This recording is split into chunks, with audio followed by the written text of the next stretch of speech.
So, are you curious?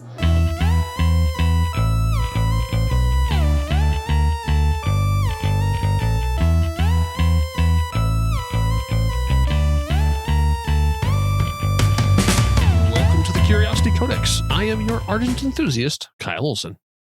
My conversation with Mandy Fabian continues as we dig deep into the world of a writer, including the ideas that haunt us, co-writing, the joys of dialogue, and the ups and downs of adaptation. Plus, we'll find out which of the friends Mandy has worked with. But before that, we're going to talk about her special connection to 30 Rockefeller Plaza. Chapter 5, The Dream of an Idea.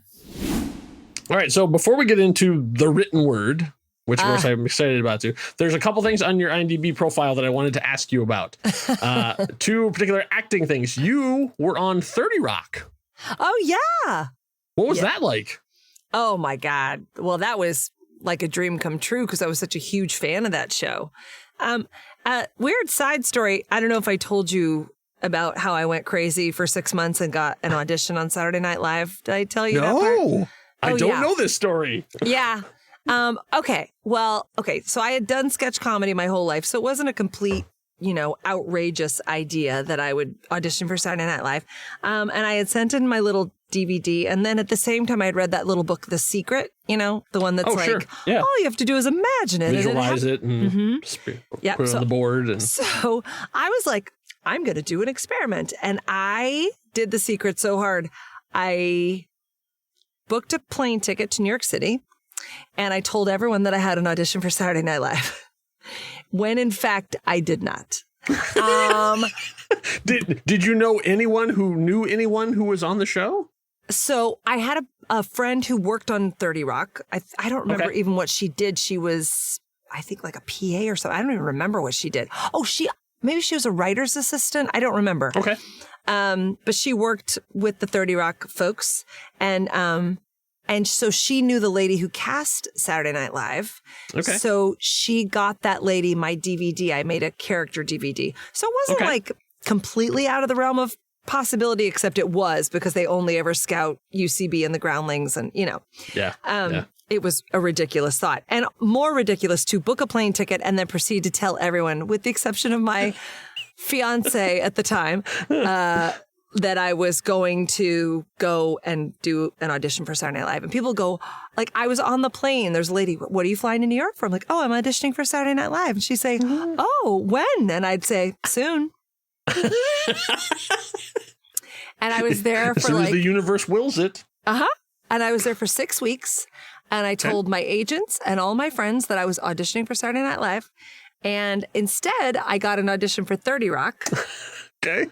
Which I was like, oh, well, Saturday Night Live happens in 30 Rockefeller Plaza. Maybe that's it. So I did this tiny little part on 30 Rock. But it was really fun. Steve Buscemi directed it. So I got to watch. Oh, wow. Yeah, I got to watch him work. Again, it's like, right, you have a tiny little part, but you get to watch this director all day. Yeah. And I got to see the little email where Tina Fey said, Mandy Steckelberg. That was my maiden name. So it was like this really fun little thing of wow, dreams come true and it's all happening at 30 Rockefeller Plaza. But I didn't let it go. And my time in New York ended and I took my plane ticket back to LA and they were like, what about Saturday Night Live? I'm like, it's coming. Just didn't happen this trip, but soon. And I totally held it. And about a week later, after I got back, I got a phone call from the people at Saturday Night Live saying, oh, we want to fly you across the country. We want to test you and we want you to come audition. Wow. Yeah. The power of The Secret. So what was your audition like? Oh my God, it was a blast. They were looking to replace Amy Poehler. Okay. And I'd been doing it for years. So I was super excited. I was nervous as hell. I mean, well, I would expect so. But from what I've heard of the audition stories, it's a very cold room. In terms of there's 4 people in the room. So you have to be on and funny. And there's just a handful of crew. There's no audience. And nobody's going to laugh. They tell you a million times. Yeah. They tell you no one's going to laugh. No one's going to laugh. Now, they actually did laugh. for me. Oh, hey, all right. Right. So I was kind of like crushing it. And then my news story was going to be like, I am getting a job on Saturday. I'm now hired by Saturday Night Live, all that stuff. Like, I was like, oh, this is good. I was so excited because they did laugh. They put me in Amy Poehler's dressing room before the audition. All right. That's already some good karma. And like, I'm not gonna. I mean, I was totally crap my pants nervous, but it was the greatest. It was the greatest moment of all I ever wanted to do was perform on that stage, and there I was. You know, they did my hair and makeup and put me on that stage, and I looked down the barrel at the camera and I said my name and I did my characters, and it was a total blast. I mean, it was a blast. I loved it. I did not get the job. Well, I gotta say, it's a spoiler alert. You didn't get the job unless they're have a very long list and you just haven't gotten around to yet. It's like Harry Potter. It was season 23 and a half that you had to stand on a certain platform at Grand Central to watch the season that I did of Saturday Night Live. So was Lauren in the room? I did not meet him specifically. I believe he was in the room, but it's dark. Right. But I think I remember them telling me that he was in there. Okay. Interesting. Did you see any other people who were testing at the same time? I did not. There was I'm just curious if they kept you isolated or if there was like a general, like, people moving around. There were 6 of us. I knew there was one girl from Chicago that I saw, I think, in the dressing room, or the makeup room. Right. But I think they kind of kept us isolated.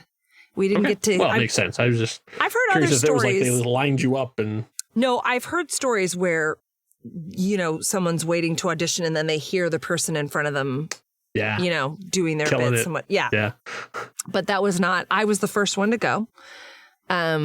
And I did it, and then I left, and that was the day that Barack Obama was elected president. So, hey, I mean, how could you expect 2 miracles in one day? We got Obama, right? All the good luck and karma is going a different direction. Yeah, the nation said yes, we can. Yeah. Saturday Night Live said no, you can't. So, it's fine. But having the secret and his motivation and coming out with a consolation prize of getting a role on 30 Rock is not too shabby. No, not bad at all. I mean, most people can't will themselves into like a top 10 show. It was great. I've had the privilege of having these like tiny little parts in these really big projects, and it's been a joy. I love it. I love being on set. And I don't love acting, though. I mean, I love the process of acting, but if you're not like number 1 on the call sheet or doing something that really takes, if you're just like, it's just one of those parts, you're just sitting around waiting for such a long time. And the waiting is really hard for me. That's all. The other one that I wanted to pull out was because in that one, in 30 Rock, you got to play woman.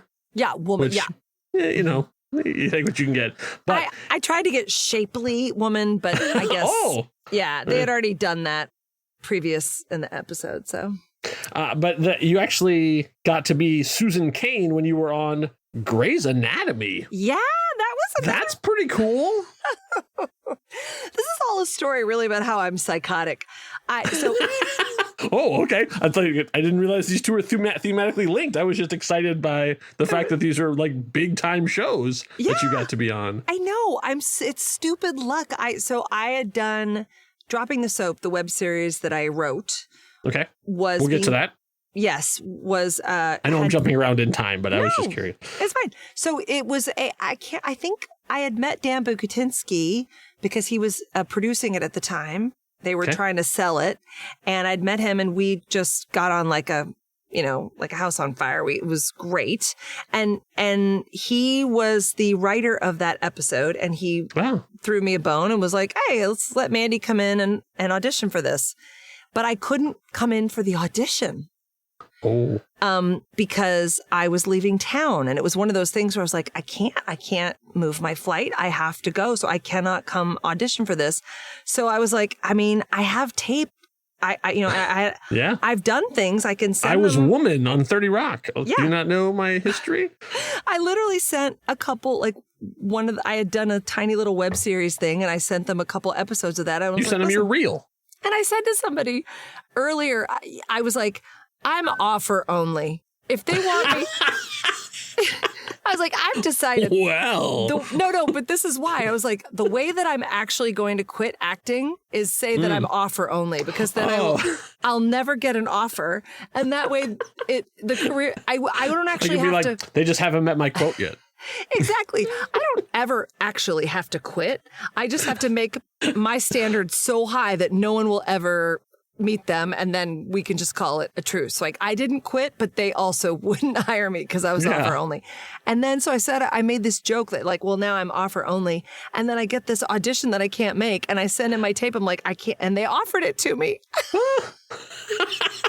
Wow. You must have a hell of a good reel. Why can't I just make that like, every time? Every time Yeah, I should just be an uppity asshole and be like, you're going to do this for me, and it'll work out.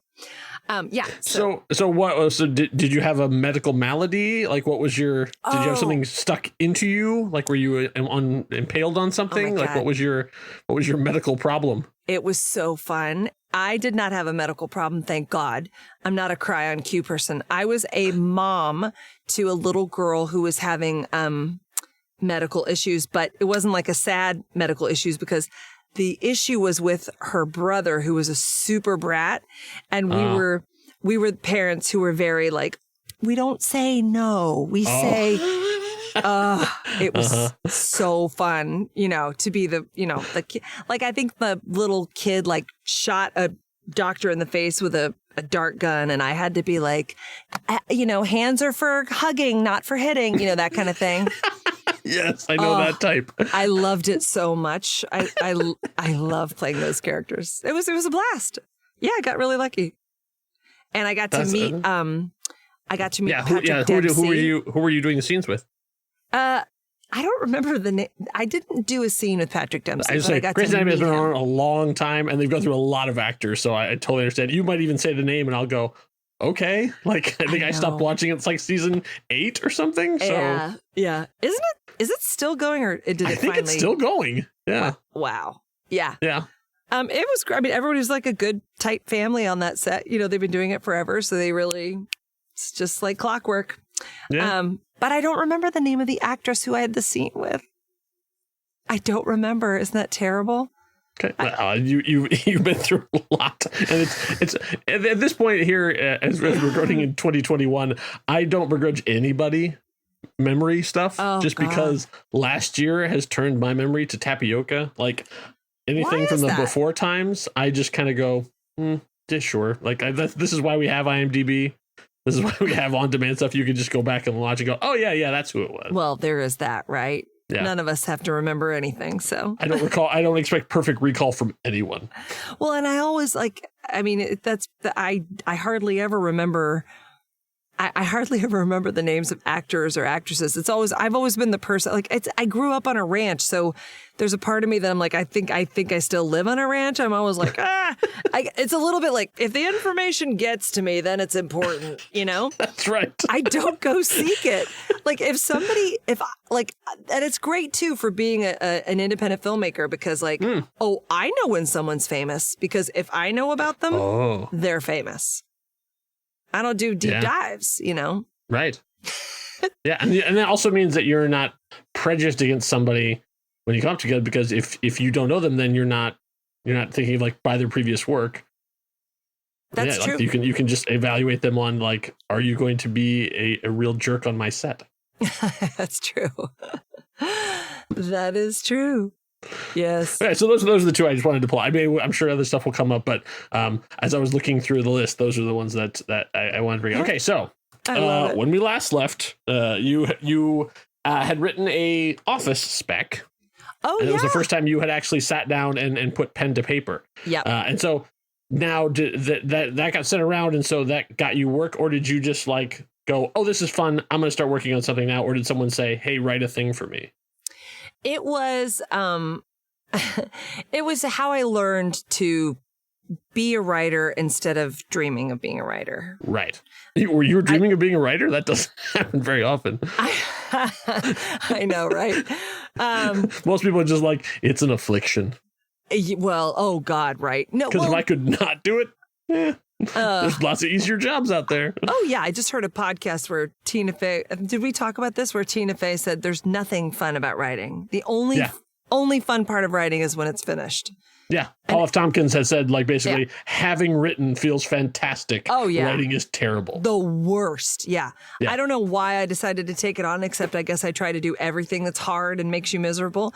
No, I actually had written half of, did I tell you this? I had written half of it. And I asked my husband, I was like, who was not my husband at the time. I was like, do I have to write the rest or can I like just send somebody? And I meant it completely seriously. Like, that's how deluded I was. I was like, I'm sure I'm a writer. I mean, I'm a good writer. Like, people should just know that. I'm so creative, you know? Yeah. They'll read my segment and go, oh, clearly she's got it. I mean, right? I literally was like, well, I could send a portion of a script. That would be plenty. And he was like, no, you have to write an entire beginning, middle, and an end. Yeah. And so I was like, oh. So, it was the first time I really like did the hard work of this is not just an idea and it's not just a sketch and it's not just a dream of an idea. It's an idea that you're going to take the idea and then you are going to go look at office scripts and see how they structure everything. And you're going to watch a bazillion episodes of the show and see how they do it. And then you're going to write the words, in the structure that they do it, and then you're going to go back and rewrite it, and then you're going to get more notes and you're going to rewrite it again. And that was my first time really doing that process. Yeah, I remember doing the same thing. And I got to the point where I could feel the rhythms because after you do it a couple times, you start to go, oh, I see. This is like that one-off joke. Okay, this is setting stuff up for later. And it doesn't wreck it for you, but at the same time, you get sensitive to the commercial break. Like you basically can feel when something is wrapping up or when you're getting to a beat. So much so that when something breaks that form, it wakes me up. Like when a show does something, all of a sudden they take a left turn. I go, oh, hold on. Oh, like that's really cool. Now, are you a structure baby? Like, do you get structure? No, for me, it's all instinctual in terms of like, I feel like I've consumed thousands of hours of it, that I feel the rhythm more than I actually like have to outline or anything. Like I wish I could. I wish I took notes. I wish I had journals. I wish I could outline, but I don't. I basically just sort of have I feel like just because I've warped my brain by watching thousands of hours of sitcoms and movies and terrible television shows that I could just kind of feel it. And I found that I actually overcompensate because I get tired of it way sooner than I probably should. Where I'm like, I am bored with this scene. Something should happen now. Oh, now, okay. But I have a question for you. So you don't outline.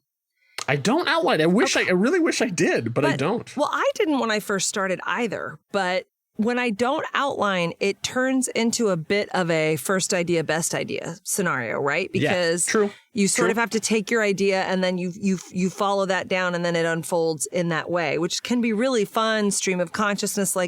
But then I found that if my first idea wasn't my best idea, now I have to unpack and reverse an entire script and undo an entire written thing. Whereas what I learned with outlining, even though I hate it because it's no fun, but what I learned with outlining was you get to have that process where you go, well, he could ask her to marry him and then it would play out like this and you sort of can dream about that. And then you go, or he could break up with her and, go out with this girl. And then you can sort of play that out and weigh options before you get all entangled in dialogue and scenes and, Yeah. So, yeah, absolutely. I think, everybody has to find their own thing. And I don't want to find their own method. And I don't want to have the impression to anyone listening that I just go, I have a brilliant idea and I can just sit down and write an entire script, because that's not what it is. I basically plan everything in my head, but when I write, I sort of just like let the chaos happen. But this is where it gets weird. So my storytelling training comes from Dungeons and Dragons. Oh, so I was a dungeon master essentially. I played a bunch of different role playing games. I did more stuff in the Storyteller system, Vampire the Masquerade, for those of you nerds out there. But so I would sort of be the game master in terms of like I would run the story, and then everyone else was the characters. So what I had to learn was I could set up plot and I could carry NPCs, but the characters were going to do whatever they were going to do, and I had to react to it. So I could plan all I wanted, but if I had a monster down the hallway and they never go down the hallway, well, then I still have to tell a story and be interesting in them. So the sort of what I learned from that is that because there's a certain amount of chaos of the characters are going to do what they're going to do, even when I'm writing them. So I try to have a rough plot in terms of like, I know where they're going. Like it's the roadmap thing. So like we're starting in New York, we're going to Los Angeles.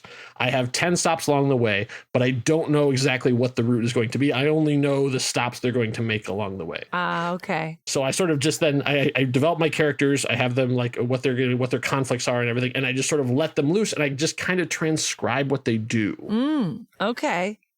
Cool.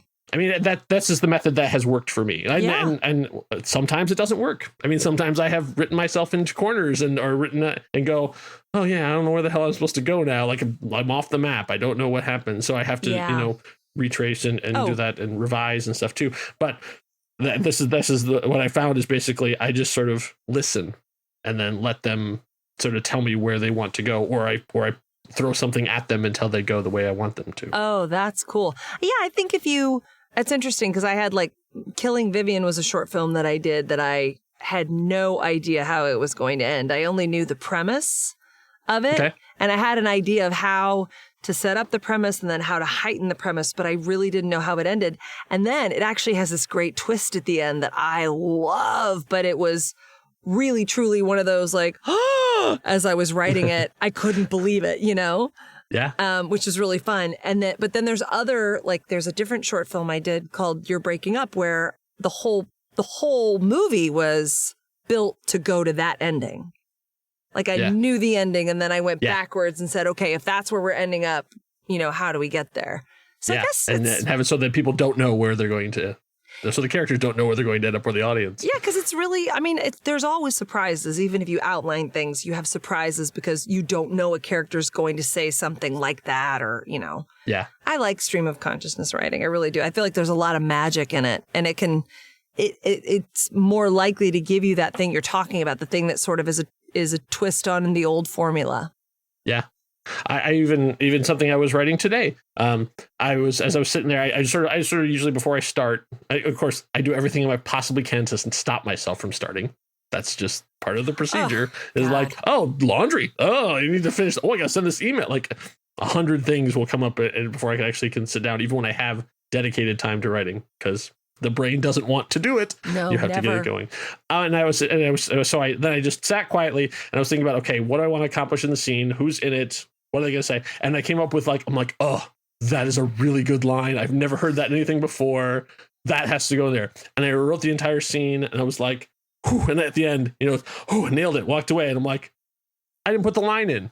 I didn't put the line in the scene. I had a one line. I'm like, ooh, that's good. I'm going to build to that. Boom, it's going to hit. And then we're going to go out. And I never put it in the scene. And now I have to go back and I'm like, all right, let me find an organic way to put this brilliant thing that I thought of in the scene. But well, do you need to put it in there or is it one of those maybe things? Not. Yeah. Maybe not. But it's either I'm just going to hold it and put it somewhere else. Cause I'm like, ooh, I like that. File it away. That's interesting. Yeah. I have a couple of those ideas that I go, oh, yeah, right. They're not even novel ideas, but I don't write this sort of thing. So if this works for you, feel free to take it. But I've always wanted to write something where, the reveal is that there's somebody getting a woman who's looking for a criminal, right? She's been hunting down this guy forever. And then she goes to take a break because she's been so stressed and, her boyfriend or girlfriend or whatever takes her away and she goes and gets a massage and has this whole conversation with her massage therapist. And then at the end, when he says thank you, and leaves, she opens her eyes and the guy who's been massaging her is the guy she's been looking for forever and ever. Oh, right. Because that's such a weird situation where sometimes you don't see you don't see the person before they come in and they massage you. That's true. Yeah. Oh, that's interesting. Yeah. To build up that she's just so frustrated that she's been tracking it, can't find it. I know it's in this area. I know that he's a medical, and she just gives up. And then turns out, I'm just gonna go. Oh, that's good. Yeah. Yeah, that happened to me one time. I was telling somebody about this magical story that I'd started to write. I didn't know really where it was going. They did not know this, but it was a real like children's fantasy, cool. Like I was writing it as a novella. It was just a beautiful story, but I didn't know how it was going to end. And as I was sort of telling where I was in the story, one of my friends is like, oh yeah. And then it ends up that she goes home and she was there all along or whatever, she said the thing. And I was like, yes. Yeah. Yeah. That is actually how it ends. Yep. I was just thinking that, and yep, that's what we're going to do.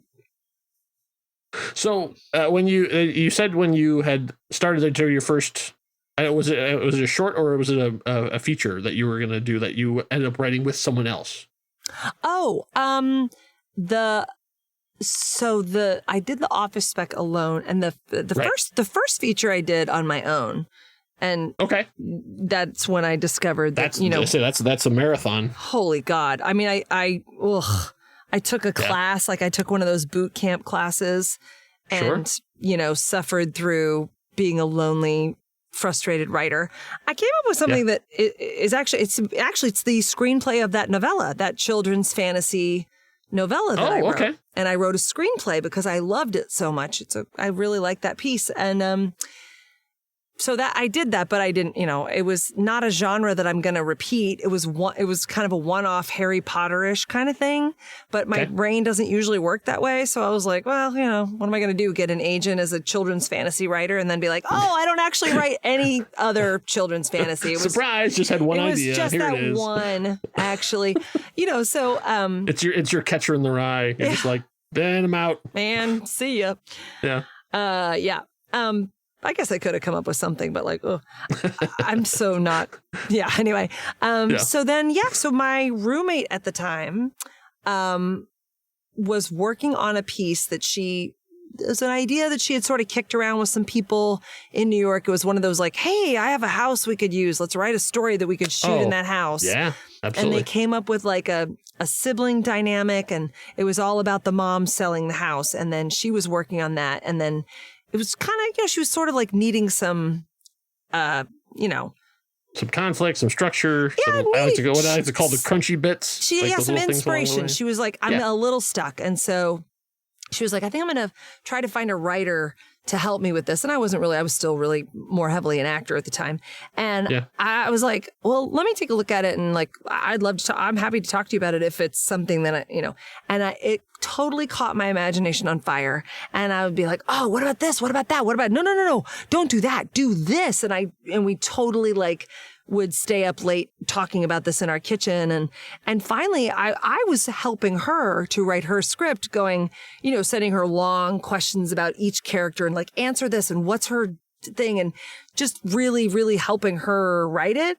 But then she was like, I'm not writing this. We are writing this because this has been our process. And like, there was my family in there and her family. So we wrote a script about a mom who, like an eccentric mother who was dying. And then she decided to throw herself a living funeral to try to bring her estranged children back together again. And we both have, like I said, put our mothers are combined to make this mother, and our siblings are combined to make these siblings. And like, so it's a really fun thing. And that was the first thing that I co-wrote with somebody. And that I have not done. So tell me a little bit about that process. Like, how did you determine, like, did you break the story together and then you divvied out scenes or what? Like what was the actual like writing process work? Well, so she had written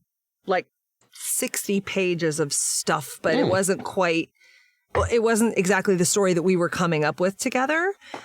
So I was like, keep this, and we'll keep all that and we'll put that in the new thing. And then we just sort of really took out the bits that didn't work and then came up with the bits that did. And I think I'm pretty sure we outlined, we'll have this scene, then we'll have that. And really, really, for collaboration, you almost would have to. Yes, 100%. Just so both of you can keep in a time where you are. Yeah, just it wasn't like an official like interior lobby. It was, you know what I mean? It was like, okay, here's the story beat. John comes home and finds out that, it's like one little snug line, essentially. We had a lot of stuff that wasn't, a lot of it was character. Like, so we knew, and this is how I always approach movies.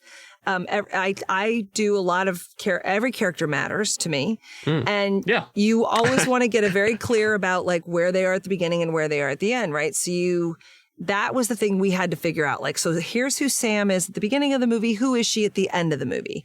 Here is, every character, where are they at the beginning and what do they get from the end and what gets them there? What are the scenes or moments that propel them or change them? And so less plot driven, although there's plot obviously, but really more like the plot is derived from what's going to change the character.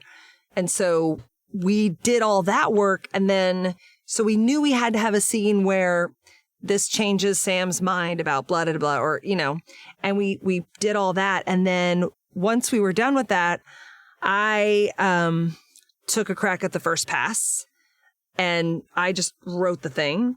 And then I passed it to her. And then she rewrote the thing and put, she would add scenes or change things or whatever. And then once we had done that, I think we did that like maybe 3 or 4 times, passing it back like that. And then we would do the hard work of sitting down together. I think we had readings and things, but I don't like the sitting down together. Some people are able to really parse that work out. Like one person just talks and the other one types. Yeah. I think that's a good dynamic. We did not do that. We both typed and we were both meticulous about whether something should be a the or an and.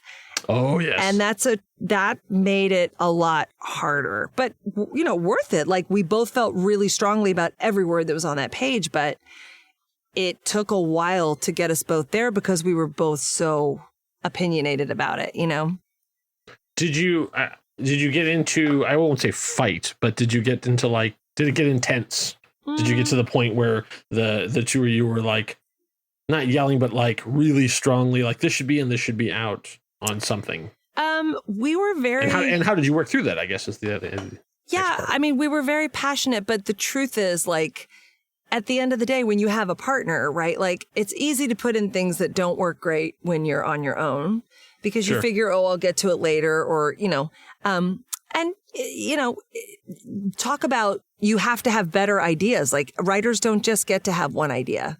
Right. If that first idea, if somebody doesn't like it, they want you to change it or 3 out of 4 people don't think it's funny, then, I think I told you the story where my friend said, well, don't you have any other ideas?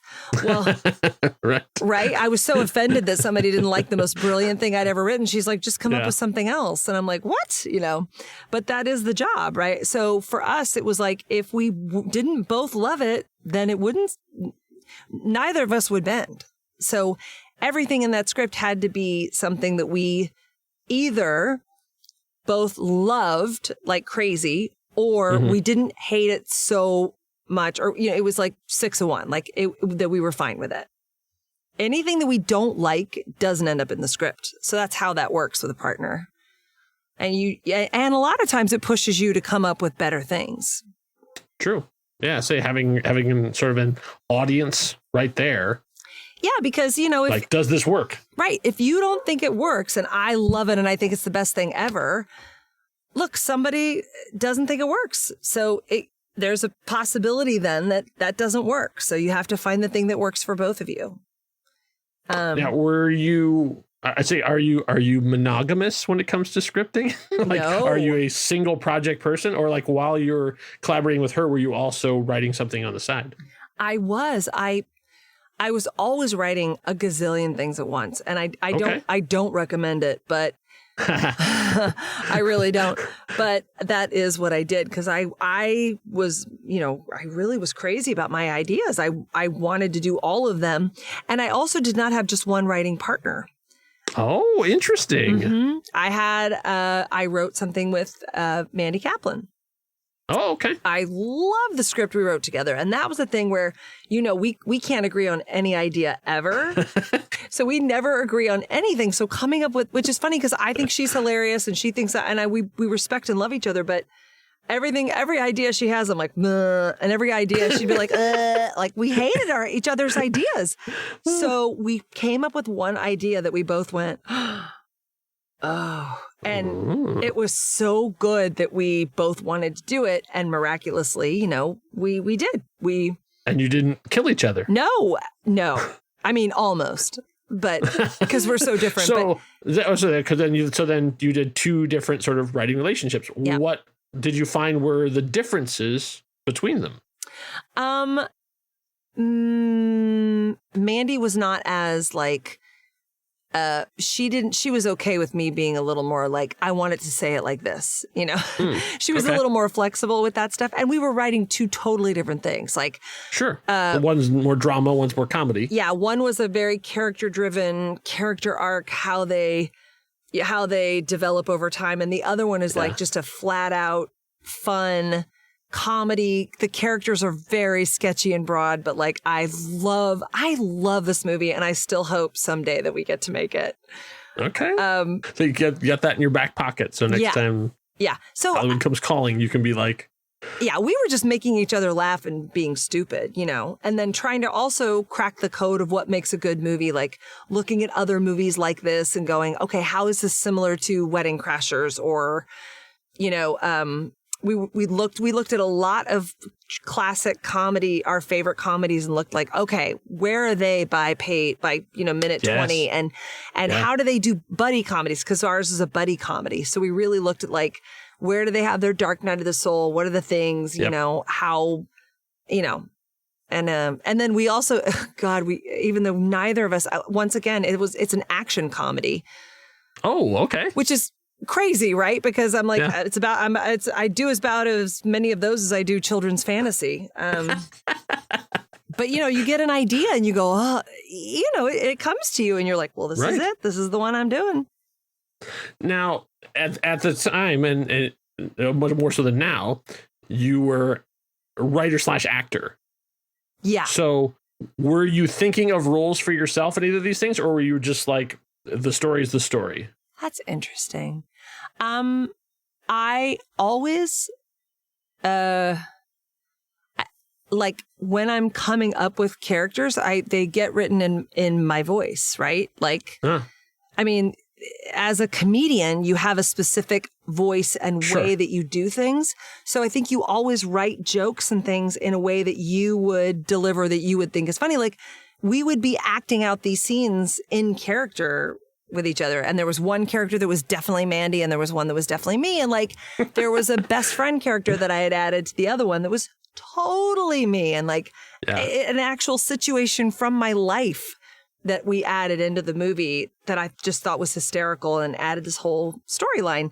So I never dreamed that I would get to do them, because we imagined that they would be made and that there would be famous people doing it. You know what I mean? Yeah. I remember listening to Jane Espenson, who's one of my favorite writers. She was talking about writing on Once Upon a Time, the television series that was on ABC. And she said, one of the challenges is they're all fairy tale characters. So she's like, how does Snow White tell a joke? Oh, wow. Right. And so sort of one of those things where like an interesting challenge, but then she was like, because there's a very different structure for different people. She says, you can write a funny line, but the way Sandra Bullock delivers it is different than the way that Angelina Jolie would deliver it. Mm-hmm. So you have to write for the performer. And I always thought of that too. Like, oh yeah, like my sense of humor is one thing, but the specific way I structure the thing, not everybody can do what I want them to do. So I have to make it work for other people who aren't me. Even because you're every character and yet you're none of them. So you have to like have it accessible for other people. So it's not just like, I make myself laugh. Yeah. And I think it's really tricky to actually make sure that I think the clarity of what each character is trying to accomplish and what their relationships are and how they're changing, and like all those really rich details keep you from writing someone who just sounds like every other character in your movie, right? Like if you have a strong voice, it can be very dangerous to sort of that everybody just talks the same. And that's not how people talk.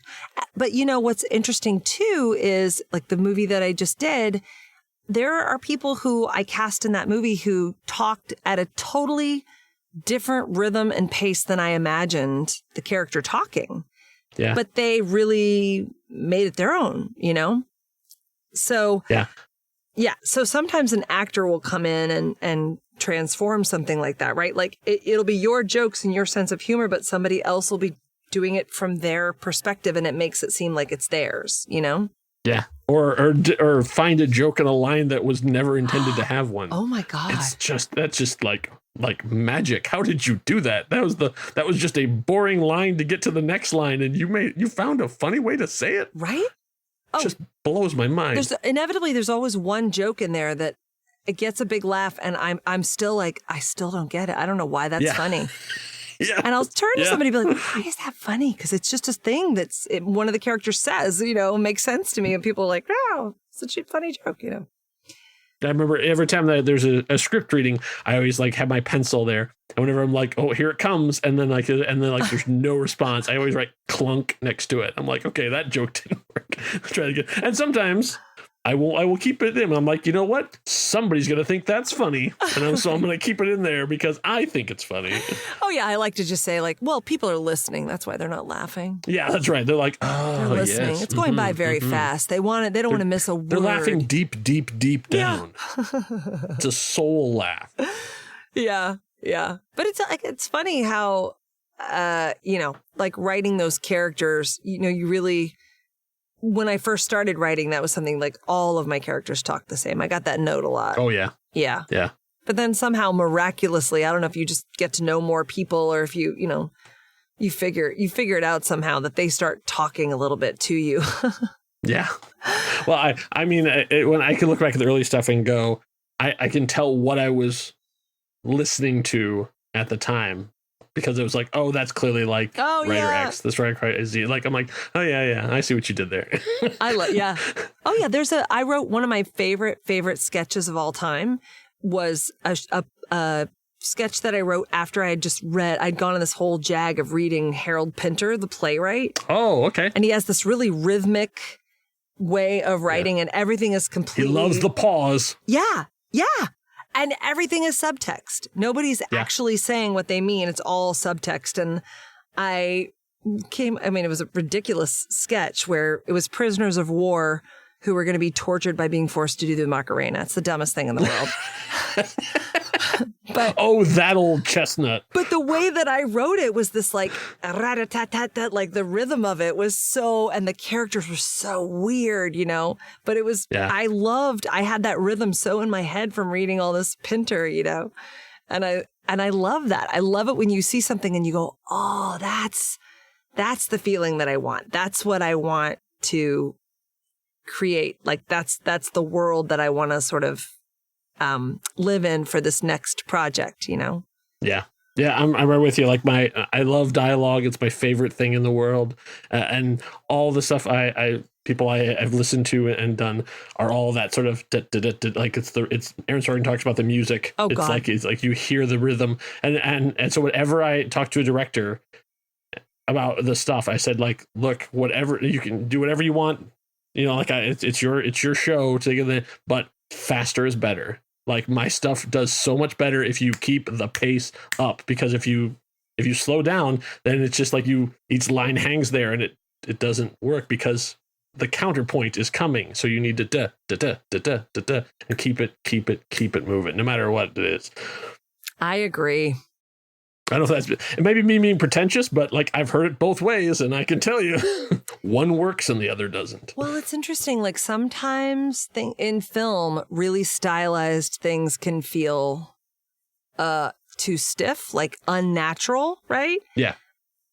But the rhythm you're talking about, like I don't care that Aaron Sorkin's stuff feels stylized to me.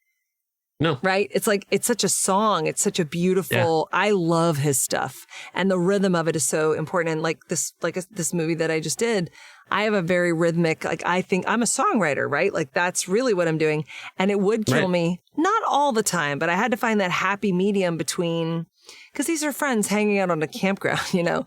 I had to find the happy rhythm between the rhythm of the language being perfect in that Aaron Sorkin way, but also having each of these people able to talk like they would normally talk, right? Like to be able to do their version of the character without killing the jokes. Yes. And it was really an interesting experiment, you know, to be able to have it sound really natural and really like it's falling out of their mouth at their cadence. But I think the thing is, I did notice that when it comes to jokes, I had to be more, I would next time be a little bit more, that was awesome. Now you need to say the line exactly as I wrote it. Yeah. Like I do that too when I direct too. I'm like, okay, we got that. Yeah. We got that one. And it now might can work. You do it the way? Yeah, exactly. In the edit, you don't know. Like until you get to the end, you go, oh, you know what? They were right. Yeah. That is better. Like I'm actually going to use their first take. It turns out was better than where I directed them to do. For sure. Sometimes it feels more natural and it's great. But then there's the couple things where I'm like, oh my God, why did you put man at the end of that line?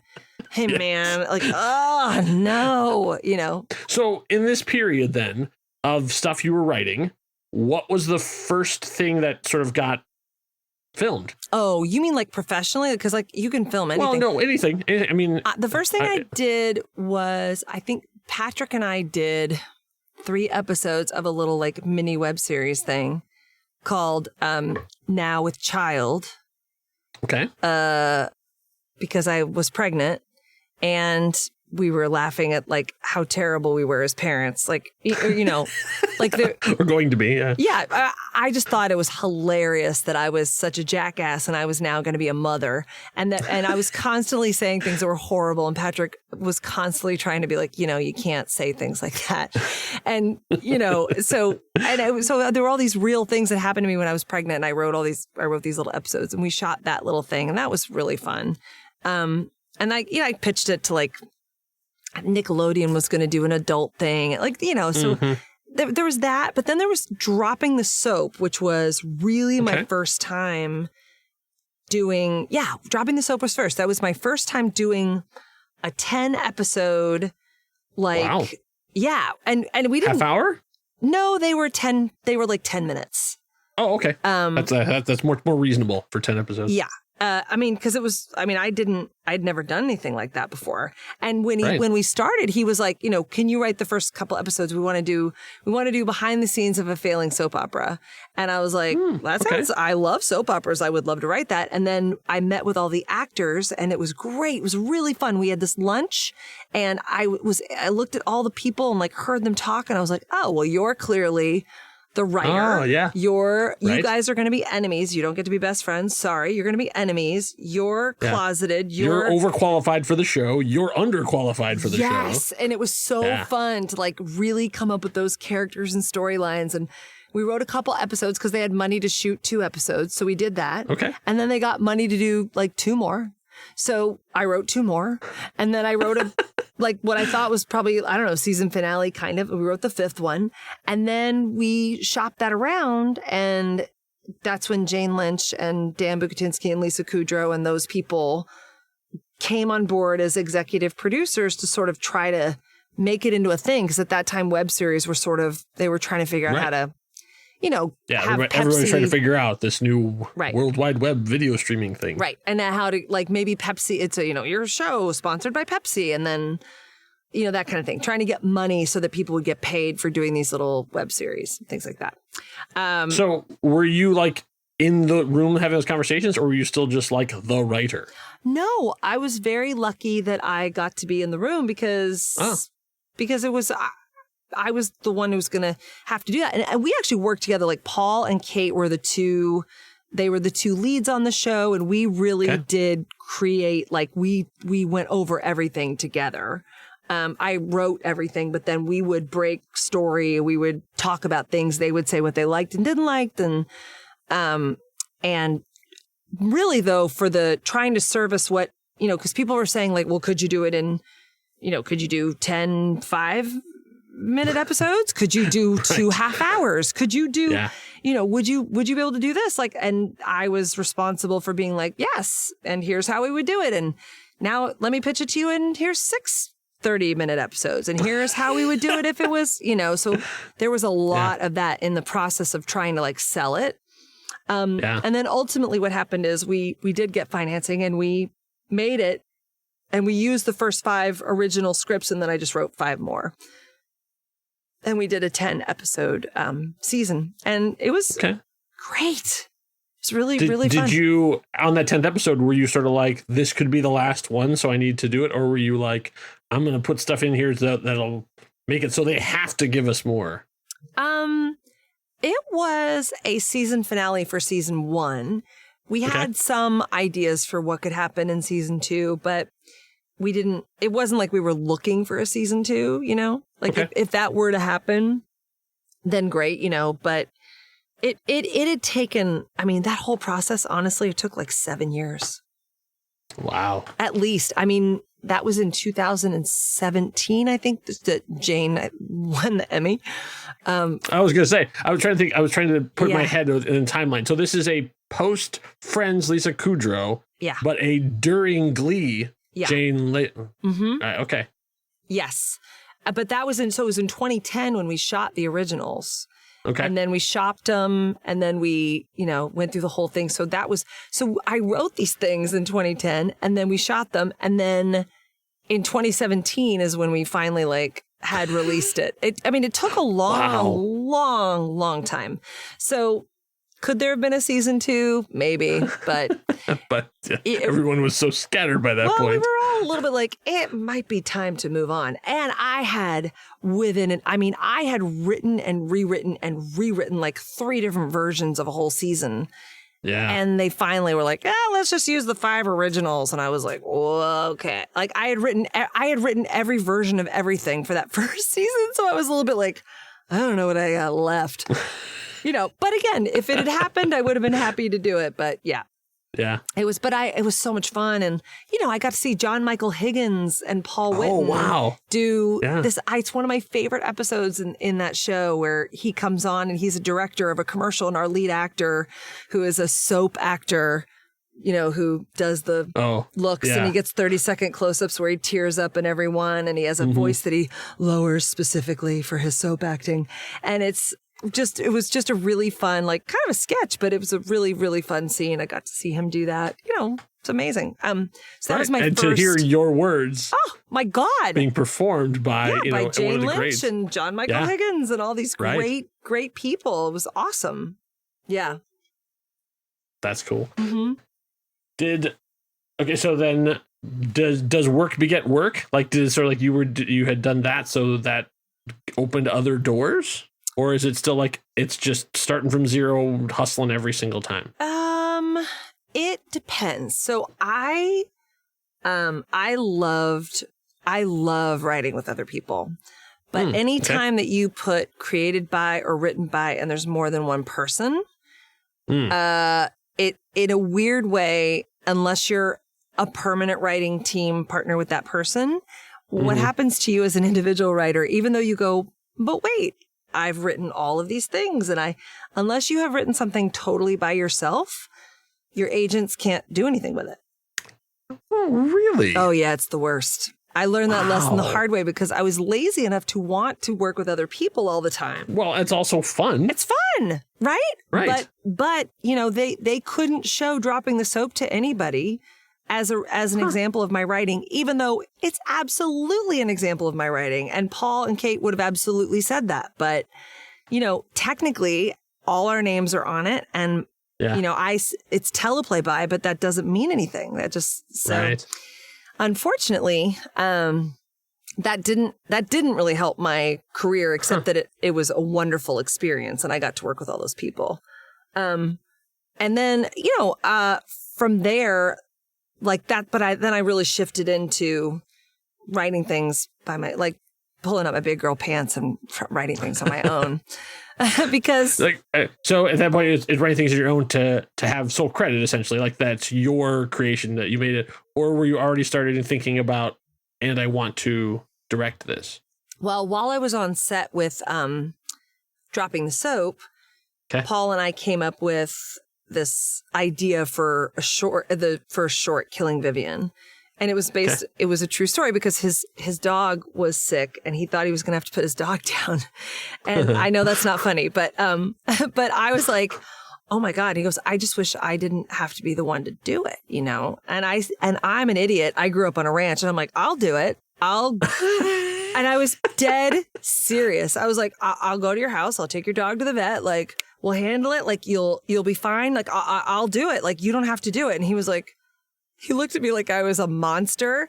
And I was like, oh, that's a really weird thing to say, isn't it? He's like, yeah. And so that was the premise for Killing Vivian, is like a guy whose dog starts to get sick and his best friend offers to kill it. And then when the dog starts to get better, the best friend like still wants to kill the dog. And that's the premise of the movie. Okay. But that was my first time directing. So that was what really made me go, oh, this feels good. I wrote this and I directed it and I get to make the jokes exactly the way I want. And that felt really good. And you know, I had written on my own and I was getting to that point where I was like, I'm a little, I want to see what happens if I don't have that other person going, no, it should go this way. Like I kind of wanted to fail on my own to try to see what could come, you know, and I started to write on my own during that time. Like I wrote a movie after I co-wrote the movie with my first writing partner, Jennifer, and I've written a bunch of movies now since then. Yeah. And so these have all been like, you sent them out? Like they sort of like, you know, made the circuit? Well, they did. I mean, I know a lot of times just they go out and then it's just crickets. Yeah, there was, I don't know that they ever went out. Okay. Yeah, I don't know that they ever went out. My agent, didn't like, I don't know. He didn't like them. This is your writing agent, right? Yeah. And I don't think it'll be interesting to see what happens with this movie that I just directed because, you know, because now I'm like, I do have scripts and I'm wondering like, and I love my scripts, you know, and there are other people that read them and they're like, this is fucking fantastic. Right. So it'll be interesting to see if it was just that guy who didn't like them and he just happened to be the guy I was dating at the time, or if it's really, if people are like, ooh, honey, no, you need to write new stuff. You know what I mean? It'll be interesting. But now it feels more like a job because even though I wasn't selling the scripts and I wasn't, you know, like I was writing them like it was my job. I mean, I that's where I've honed my craft. So now I've written enough movies now that it's not actually such a huge labor. If you give me a book and you go, what do you think? Could you make this into a movie? And I'll be like, I don't know, give me 3 weeks. And I can easily come back to you with a totally fleshed out outline that makes sense, that it's in movie structure and it's a great film. And I've done that enough now that I feel like, well, it's endless. I mean, I could make 100 movies and they would all be good. In my opinion, you know, maybe not the thing that the market needs, or maybe not the best thing I've ever written, but it was literally just the practice of that. And I think that's the most important thing. Like, it doesn't matter if you sold something, you will. Yeah. You know, there is somebody who wants to do my next like 4 movies, you know, and that's where you go, well, thank God I have 4 movies because, you know, I don't have to go and write 4 new movies. Like, he likes my voice. This is all stuff I've done. It's just a matter of it clicking at the right time. And it's like, even if that didn't happen, it would have been practice so that if you say to me, hey, I want you to write a movie, I go, done. I know how to do that. And it feels good. There's so much rejection in any case, like, you know, so. And maybe that's not true for everybody, but that is true for most people, and even the most crazy successful. You know, I felt really good actually because there was this kid's book that I had adapted into a pitch, and I loved it. And you know, when you adapt it into a feature pitch, you basically have the whole movie. You have to pitch the whole movie. Oh yeah, right? Yeah. So I had written the movie in my mind, and I loved it. And I've been wanting to do this kid's book forever. And it was all kismety. And I lined up with a producing friend of mine, and he had a relationship at Netflix, and he got us a meeting, and we went in, and I pitched the hell out of that movie, and I made him cry, and it just ticked every box of everything I wanted to do. And I was like, yes, this book is gonna get made. This is a movie. And then the feedback was that like they weren't sure that because And it was a book. I'll tell you. It was a book called Grace for President. It's about a little girl who runs for president at her I think I've heard local of that. elementary school. I love this book. And I obviously fleshed it out a bunch, but they were like, we're not sure if if elections really reach a global audience, and everything that Netflix does has to have a global audience. And I was like, elections are okay. Children aren't global. Okay. Like but it was obviously a pass, but it really was like, oh God, I don't know how to write for a global audience. And I kind of took it personally. And then I heard on the Smartlist podcast, like one of those guys, Will Arnett, or one of those guys talking about Netflix passing on something because it didn't have a global audience. And I was like, oh, it's not because Mandy Fabian is a novice. Like, it's because that's what they say sometimes. And so... Yeah. Well, it's like they're not thinking about how it's going to play in Peoria. They're thinking about how it's going to play in, Beijing. Yeah. Yeah. Because global audience. Yeah. So, I can kind of get that. If like a bunch of the countries they're trying to get to don't have elections, then I can see why they might pass. Well, and think about how many writers and scripts and everything there are out there, right? Like their job is actually to find the reason to say no. I mean, they're looking for the yes, but really like there's so many probably pretty good projects. They can't do them all. They have to be really discerning. Like the thing that they pick almost has to be so inevitable for them. It doesn't really matter if it's a good project or not. It's like, it just has to be inevitable. I mean, I'm not saying it's not good, but you know what I'm saying? Like, I know what you're saying. That there's such a different... It's the right story at the right time. Yeah, it's such a different, weird thing that like... So for us, we just keep writing the good stories. Like, that's our job. It's not also then to sell it at Netflix. Like, that's lucky and great. And that happens to a lot of people. It happens... Some people it happens once and then it never happens again. Like, but... That's actually ultimately not our job. Our job is to keep creating this content and hopefully growing and servicing these ideas that come along. And some of them are like, that was just meant for me to write it and it sits in my computer. And then some are like, sat in my computer for 5 years and now it's a film, That's right. And that's where we're going to stop the conversation for today. If you'd like to hear more of Mandy's voice, she's got her very own podcast. It's called The Mand Cave, hosted in collaboration with her friend, Mandy Kaplan. You'll find it wherever the finest podcasts are found. Thanks so much for listening. This has been the next chapter in the Curiosity Codex, but there are still many pages left to decipher. We're part of the True Story FM family of podcasts. Find out more about us at truestory.fm.